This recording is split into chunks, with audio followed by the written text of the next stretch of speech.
Mason, we're back out on the VIP show, which you're going to be topping on December the 10th, back at Olympia. Yeah. Everything good? Everything's been going great. Yeah, I've not stopped training since the summer. So. Well, when was it last time out? It was on the Channel 5 show. June. Was it June? Was that? Yeah, it was in June. Yeah, June 17th, I think against, it was. A ridiculously tough Angel Emeloff. Yeah. Just durable, and he can take a shot. He's dangerous as well, you know. He can really hold a shot well. I think you Tom fought him a few years ago, didn't he? Yeah, Tom boxed him a few years back. That was at light welter. I know, but I think since he's been at light middleweight for, I don't know, about 4 or 5 years now. Yeah. And he grew into it. He really is. He was quite strong. He was like durable, like you said. He was. Fought Brad Reed not long ago. That was at middleweight as well, like 11-8. Mm-hmm. And then he fought a kid called Reece Farnell, who's making a little bit of noise. And just like I say, ridiculously tough man, but a comfortable 80-72 for you, mate. Yeah, that's it, mate. Yeah, I took every round off him, and I thought I did. Like, there was a couple of rounds that were a bit close because nothing really landed as such. But other than that, I thought it was a good performance. Didn't take any big shots. I got scuffed with the odd little half a shot here and there, so I felt my defence was good. I felt my timing was okay. I could have just maybe went a little bit more and went through the gears a little bit more, but again I was comfortable. It comes down to like what happens with a lot of fighters. The better the opponent in front of you, I was going to say, the better you perform. He's not going to bring that extra bit out of you, like Troy Williamson done. Because the fear of losing is what makes you keep winning. And I presume you felt that comfortable in there. That was never on I felt like I was just in cruise control. Yeah. But obviously, I'm not obviously taking anything away from him. Like, I had to be switched on because obviously he is capable of hurting you, but I just felt like obviously it was. He's also very capable of taking wonderful left hooks off you. yeah, that's it, mate. Yeah, and a few overhand rights. Yeah, he hit somewhere that night. Yeah. Just watching you today on the pads and working with Tom, because Tom's got a big fight next Friday. Next Friday, I think it is, isn't it? Yeah. Now I presume he's been in camp with you all the way through. Yeah. He's looking really sharp. Yeah, he is. And I was really impressed with yourself as well, mate, because you want to be back on that big stage again. You want to be fighting for British titles and bigger and better than that. Yeah, that's it, mate.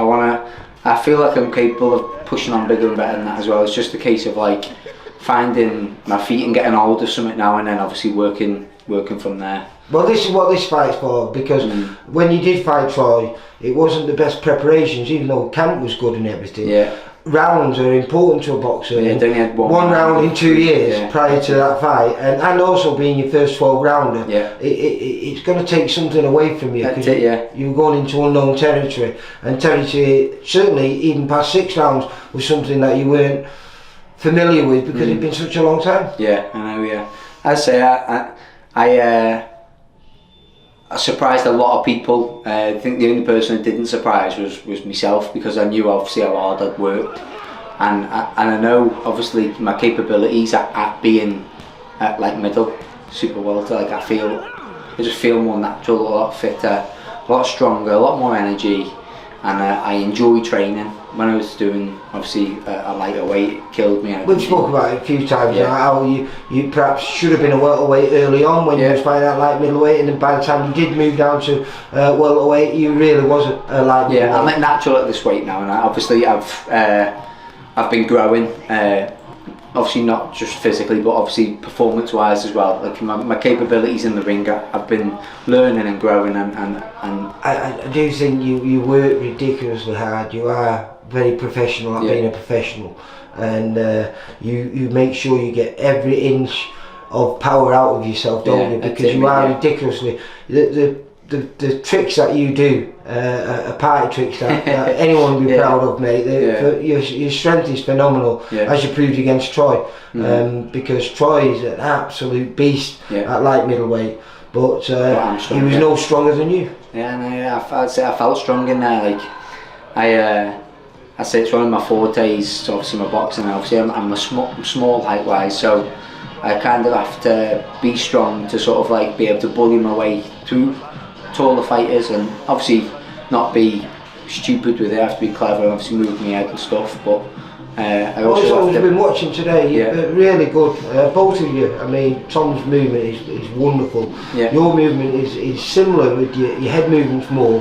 But you tend to be more naturally pushing forward with your movement. I'm aggressive with it.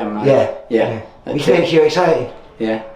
In your face. Look at you smiling. Yeah. You can't wait. But this is what this is for. This fight is to make sure that whatever comes your way in 2023, you make sure this time that you come home with the title. I had a fight penciled in that was going to be a big one. I heard, and obviously that all fell through. So I was already training, and it was going to be a case of like, I'm not fighting till early next year. So I thought, getting out and getting any rounds is better than no rounds at all. So obviously Steve messaged and said, would I fancy going on the 10th? And I said, definitely, 100%. I would rather be boxing than not boxing at all. Yeah, because obviously that could have been the difference between you now being the British champion if you would have got those fights in. Yeah, that's it, mate, exactly. So and I know COVID was a big part of that anyway, and that was one of the main reasons why you weren't out. But even so, we want to make sure that isn't the case next time round. Now, going back to Troy Williamson, he's got a huge fight beginning of next month. Massive fight for the North East. Him and Josh Kelly. Going to be a great fight. I think Josh is going to take an early lead and be honing on his skills and being very flash and skillful and sharper. But I can see Troy coming on strong, as he did with me. He came back in the fight, but I feel he's going to have that little bit of extra size and strength that's going to make the difference in the back end of the fight. And it'll either be, for me, a Troy stoppage or maybe a close Kelly points win. I'm on the fence. It's a great fight. So it's a great fight, yeah. It's a great fight. It is. And the good thing about that fight is, whoever wins, he's going to become either still or the new. And both of them are not want to stay around at that level no more. They're both not particularly young, and they're both going to want to move on. I mean, Josh Kelly was pushed very quickly early on, and obviously he had that little bit of a fallback and moved up in weight and everything now.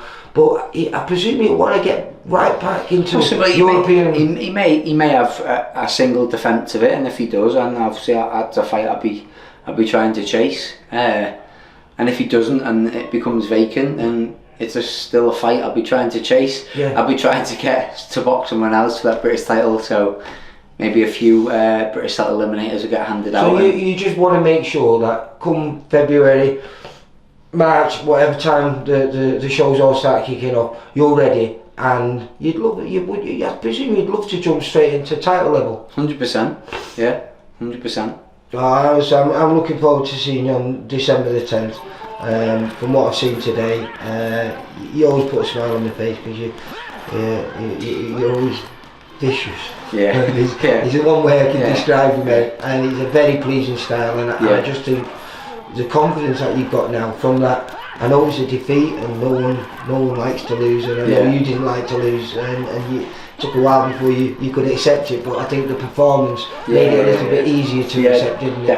Definitely. So hopefully the next time we're back at that level, I'll be chatting to you and you'll have a big belt around your waist. And I think if I'm chatting to you on December the 10th, hopefully we'll win number 19, mate. Yes, it will be. Mason, you take care. Thank you, mate. Bye.